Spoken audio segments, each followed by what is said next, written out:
Baiklah, perkenalkan nama saya Leni Friska Tamba dengan NIM A1C11935 dari kelas reguler B 2019. Baik, di sini saya membuat video yaitu untuk menjawab soal-soal ujian tengah semester praktikum kimia organik 2. Di mana ada pun soalnya yaitu yang pertama,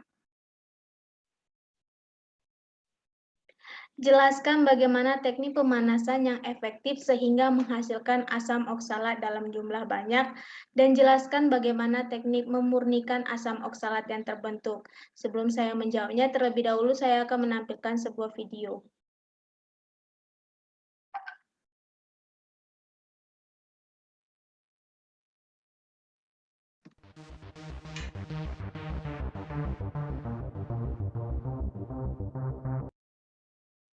Sebelum saya menjelaskan dari pemanasan pembuatan asam oksalat ini, pada percobaan ini dilakukan pembuatan sintesis asam oksalat. Asam oksalat yang terbentuk pada percobaan ini merupakan campuran dari gula pasir atau sukrosa dengan asam nitrat pekat atau HNO3. Nah, reaksi pembentukan asam oksalat ini merupakan reaksi oksidasi antara gula pasir atau sukrosa dengan asam nitrat pekat HNO3.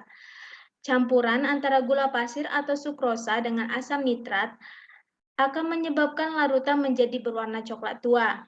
Larutan yang telah berisi campuran antara gula pasir atau sukrosa dengan asam nitrat pekat yang menghasilkan larutan berwarna coklat tua diberikan perlakuan yaitu berupa pemanasan hingga mendidih. Selanjutnya dilakukan pemanasan, di mana proses pemanasan berfungsi untuk menjenuhkan larutan yang terbentuk. Dilakukan pemanasan hingga mendidih, larutan tersebut akan menyebabkan terbentuknya atau timbulnya uap yang berwarna coklat yang merupakan gas NO2 atau nitro yang dapat kita lihat pada video berikut.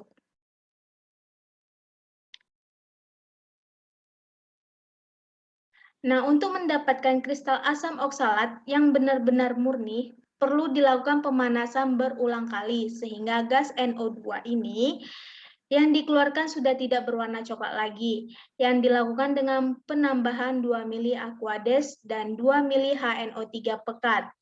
Uap atau gas NO2 ini yang dihasilkan dari proses pencampuran antara gula pasir atau sukrosa dengan asam nitrat pekat tersebut memiliki toksisitas serta bersifat karsiogenik apabila terhirup oleh saluran pernapasan. Oleh sebab itu, seharusnya pada saat pembuatan asam oksalat ini dilakukan di ruang asam.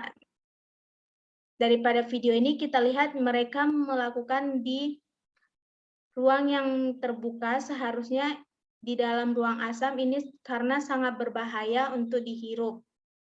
Oleh sebab itu, proses berlangsung reaksi ini harusnya dilakukan di dalam lemari asam. Hal ini dimaksudkan agar uap atau gas NO2 ini yang terbentuk dapat diserap oleh lemari asam sehingga uap atau gas NO2 ini tersebut tidak menyebar ke tempat yang lain.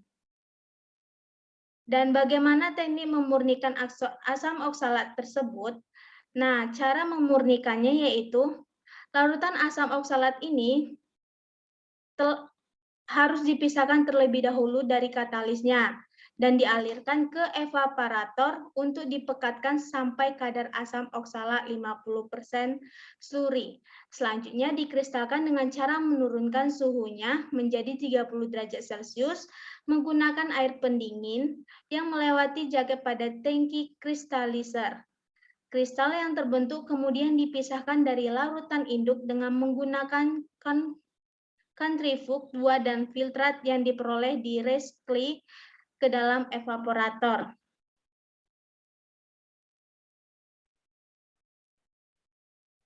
Nah, kristal yang terbentuk dimasukkan ke dalam rotary dryer. Proses ini bertujuan untuk menghilangkan moisture yang masih terkandung di dalam kristal asam oksalat dehydrate.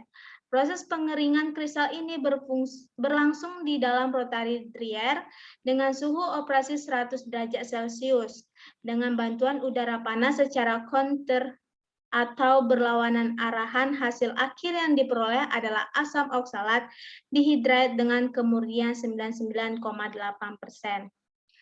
Baiklah, demikian video yang jawabannya bisa saya jelaskan. Semoga bermanfaat dan saya mohon maaf jika ada kesalahan kata dan saya akhiri. Terima kasih.